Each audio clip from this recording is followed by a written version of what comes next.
Bonjour à tous, je m'appelle Marinette et je suis prédicatrice internationale. Aujourd'hui, je vais vous parler de la prière. Qu'est-ce que la vraie prière? Comment prier pour être entendu par Dieu? Chers frères et sœurs, que la paix du Seigneur soit avec vous.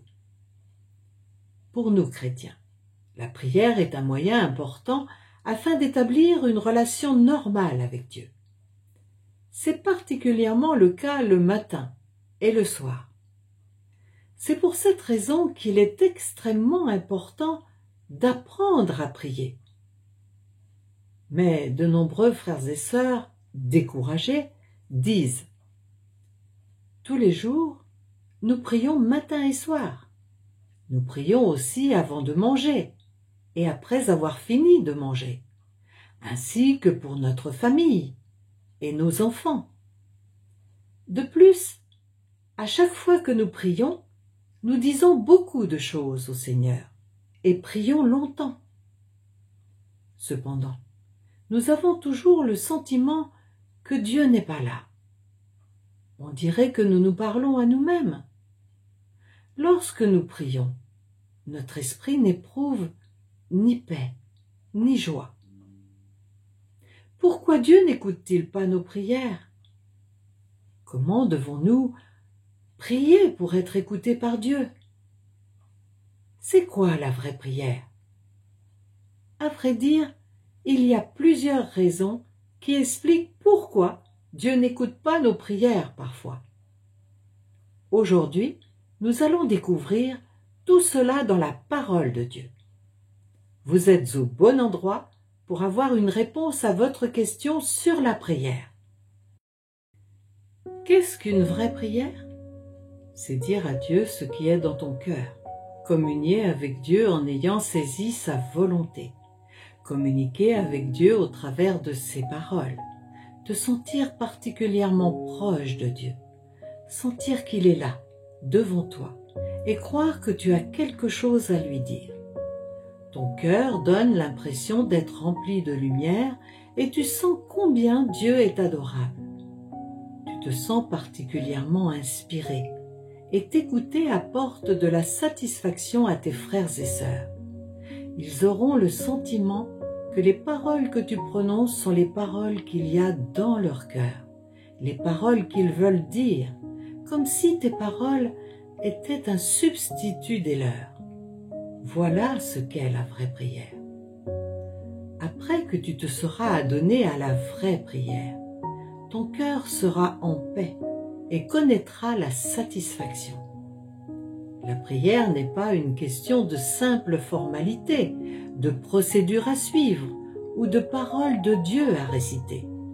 En fait, prier, ce n'est pas répéter bêtement certaines paroles et ce n'est pas imiter les autres. Dans la prière, il faut atteindre l'état où son cœur peut être donné à Dieu, où l'on ouvre son cœur pour qu'il puisse être touché par Dieu. Pour que la prière soit efficace, alors elle doit être basée sur ta lecture des paroles de Dieu. Ce n'est qu'en priant au milieu des paroles de Dieu que l'on peut recevoir plus d'éclairage et d'illumination. Une vraie prière est démontrée par le fait d'avoir un cœur qui aspire à toutes les exigences de Dieu et désire en plus remplir ces exigences. Le fait de haïr tout ce que Dieu est, puis, sur cette base, le fait d'en acquérir une certaine compréhension et d'avoir une certaine connaissance et clarté concernant les vérités expliquées par Dieu. S'il y a de la résolution, de la foi, de la connaissance et un chemin de pratique qui suit la prière, alors seulement on peut appeler cela une vraie prière. Et seul ce type de prière peut être efficace. Pourtant, la prière doit être construite sur la jouissance des paroles de Dieu. Elle doit être établie sur le fondement de la communion avec Dieu, dans ses paroles. Et le cœur doit être capable de chercher Dieu et d'être en silence devant Dieu. Une telle prière a déjà atteint le point de la vraie communion avec Dieu. À travers ces paroles, nous avons appris que la vraie prière ne consiste pas à savoir quels beaux mots nous devrions utiliser ou combien de temps prier, mais d'être capable de parler à Dieu à partir de notre cœur, même s'il ne s'agit que de quelques mots, tant que cela vient du cœur, et a pour but de chercher à comprendre la vérité et le cœur de Dieu. C'est la vraie prière, et celle-ci est conforme à la volonté de Dieu. Auparavant, je pensais que plus je priais longtemps, plus mes mots étaient beaux, mieux je serais entendu par Dieu. De même que faire la prière à l'heure, dans un lieu fixe et avec les mêmes personnes. Mais je me rends compte aujourd'hui que tout cela est faux. Dieu ne regarde pas ses œuvres extérieures.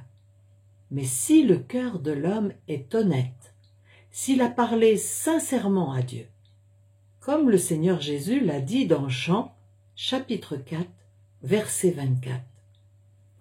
Dieu est esprit, et il faut que tous ceux qui l'adorent en esprit et en vérité.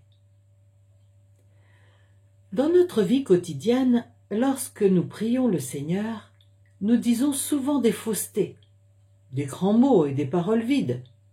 C'est pourquoi le Seigneur ne nous écoute pas. Par exemple, nous prions souvent « Seigneur, je sais que tout ce qui est dans le monde est du fumier, et que nous ne sommes que des voyageurs et des hôtes sur la terre.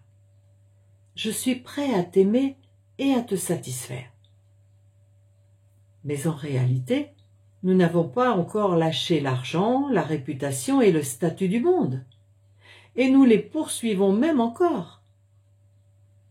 Parfois nous prions le Seigneur « Ô Dieu, je suis prêt à être un serviteur fidèle et à te servir de tout mon cœur, de toute mon âme et de toute ma force. » Mais lorsque nous rencontrons des difficultés dans notre travail et que nous ne savons pas comment les résoudre, nous crions que c'est trop difficile.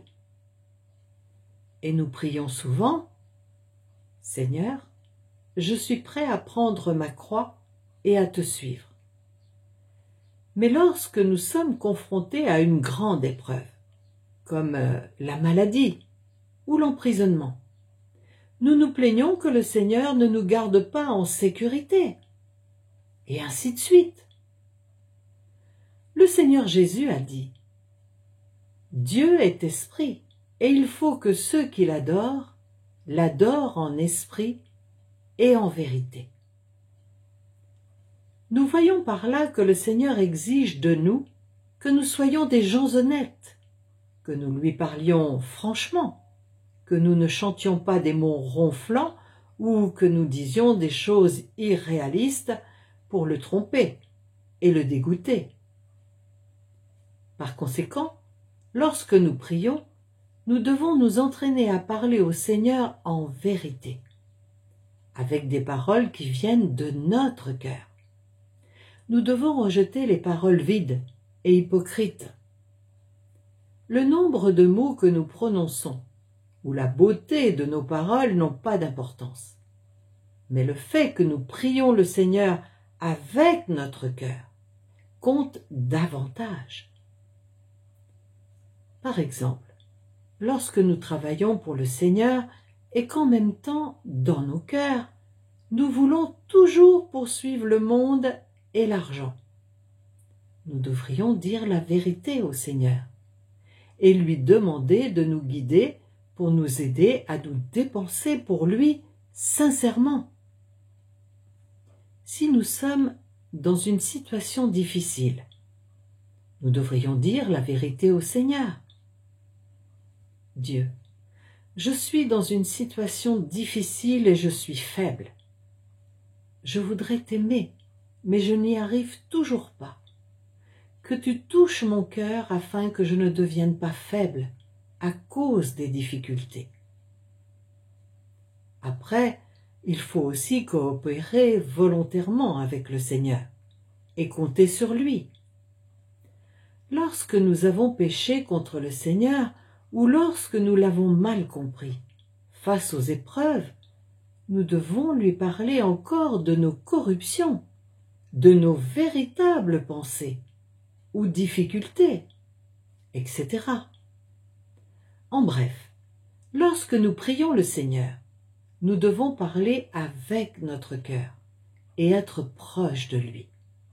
Et il écoutera nos prières, afin que la compréhension que nous avons de lui puisse s'approfondir et que notre vie puisse grandir. De nos jours, de nombreux frères et sœurs se concentrent uniquement sur le processus extérieur de la prière et ne prient pas tranquillement devant Dieu. Par exemple, lorsque nous sommes occupés par notre travail et que nous craignons d'être en retard le matin, nous prions juste quelques mots afin de rattraper ce retard. Ce genre de prière est pour la forme. Alors, lorsque c'est à notre tour de prier en réunion, nous suivons l'exemple des autres et nous disons beaucoup de mots. Mais véritablement, nous n'avons pas tant de paroles à dire. Pourtant, nous avons peur que les autres disent que notre prière est courte et nous redoutons d'être méprisés. C'est pourquoi nous apprenons aussi à dire beaucoup de paroles, parfois même en répétant ce que nous avons déjà dit. Mais ce genre de prière est pour les autres. Ce n'est pas une vraie prière, tranquille devant Dieu. Jésus nous dit « Mais quand tu pries, entre dans ta chambre, ferme ta porte et prie ton Père qui est là, dans le lieu secret. Et ton Père qui voit dans le secret te le rendra. » Les paroles du Seigneur disent que lorsque nous prions, nous devons avoir un cœur tranquille devant lui et ne pas nous laisser influencer par quoi que ce soit ou qui que ce soit. Par exemple, si nous sommes pressés d'aller au travail, nous pouvons prier en silence devant le Seigneur, en attendant le bus ou en étant assis dans le bus, ou en travaillant au bureau. Nous pouvons prier avec le Seigneur dans notre cœur sans adhérer à des formes ou à des règles, mais seulement pour obtenir l'effet d'être proche du Seigneur et ne pas voir notre cœur se détourner de lui. Lorsque nous prions dans les réunions, nous ne devrions pas chercher à bien prier pour que les autres nous admirent, ni nous soucier de ce que les autres pensent de nous, mais nous désirons simplement être tranquilles devant Dieu, être en communion avec lui et recevoir le travail du Saint-Esprit. Seul ce genre de prière atteint le résultat et ce n'est pas pour la forme. Dieu va aussi nous écouter. En tant que chrétiens, nous savons tous que nous ne devons pas faire de demandes extravagantes à Dieu. Mais parce que nous avons le désir d'être bénis, souvent, nous ne pouvons pas nous empêcher de prier et de demander à Dieu de satisfaire tous nos désirs extravagants. Par exemple, une personne qui va prier pour que son enfant réussisse à l'école va dire « Dieu, mon enfant a des examens dans les prochains jours. Je te le confie, puisses-tu lui donner la sagesse et l'intelligence pour bien réussir ses examens et réussir dans l'avenir. » Un homme d'affaires va prier ainsi. « Dieu, je mets mon entreprise entre tes mains, que tu la gardes et la surveilles, et que tu me bénisses pour qu'elle prospère, pour que les païens voient tes œuvres merveilleuses et pour que je ne manque pas de biens matériels. » Ceux qui travaillent et se dépensent dans l'Église prient aussi. « Seigneur, je donne et je dépense maintenant pour toi. Puisses-tu bénir ma famille, afin qu'elle fasse de plus en plus de bénéfices dans les affaires, et qu'elle ne manque pas de nourriture et de vêtements dans la vie. » Et ainsi de suite. Tous prient pour leurs propres désirs extravagants. Tous demandent à Dieu de faire ceci ou cela, selon leurs propres souhaits. Nous sommes des êtres créés et nous devrions être raisonnables en présence de notre Créateur. Avoir une crainte de Dieu sans demander à Dieu de faire ce que nous voulons. Le Seigneur Jésus nous a également dit « Ne vous inquiétez pas, à travers Matthieu 6, 31 à 33. Ne vous inquiétez donc pas, et ne dites pas que mangerons-nous, que boirons-nous, de quoi serons-nous vêtus? Car toutes ces choses, ce sont les païens qui les recherchent. Votre Père céleste sait que vous en avez besoin. Cherchez premièrement le royaume et la justice de Dieu, et toutes ces choses vous seront données par-dessus. Le Seigneur Jésus nous enseigne qu'il ne faut pas penser à la nourriture et aux vêtements physiques, qu'il ne faut pas demander au Seigneur, mais que le Seigneur va tout préparer et arranger matériellement pour nous. Le Seigneur nous demande dans le verset 33 « Cherchez premièrement le royaume et la justice de Dieu, et toutes ces choses vous seront données par-dessus. » Il nous dit que nous devons prier pour le royaume de Dieu et la justice de Dieu, et que de telles prières sont agréables au Seigneur. Par exemple, si nous savons tous que nous sommes dans les derniers jours, et que nous savons que le Seigneur a prophétisé qu'il reviendrait, alors nous devrions prier davantage afin que le royaume de Dieu vienne bientôt sur terre, comme le dit la prière du Seigneur dans Matthieu 6, 10. Que ton règne vienne, que ta volonté soit faite sur la terre comme au ciel. Prions pour que le Seigneur nous amène à être des vierges sages, capables de l'accueillir au même moment que la nouvelle du retour de l'époux est annoncée. Et prions aussi pour que notre quête soit libérée de la corruption et atteigne la pureté, etc. Ces prières pour la vérité et la vie seront entendues par le Seigneur. Voilà, mes frères et sœurs, c'est ce que j'avais à cœur de vous partager aujourd'hui. Si vous voulez en savoir davantage à ce sujet, n'hésitez pas à me contacter. Vous pouvez aussi laisser des commentaires au-dessous de la vidéo. Je vous répondrai.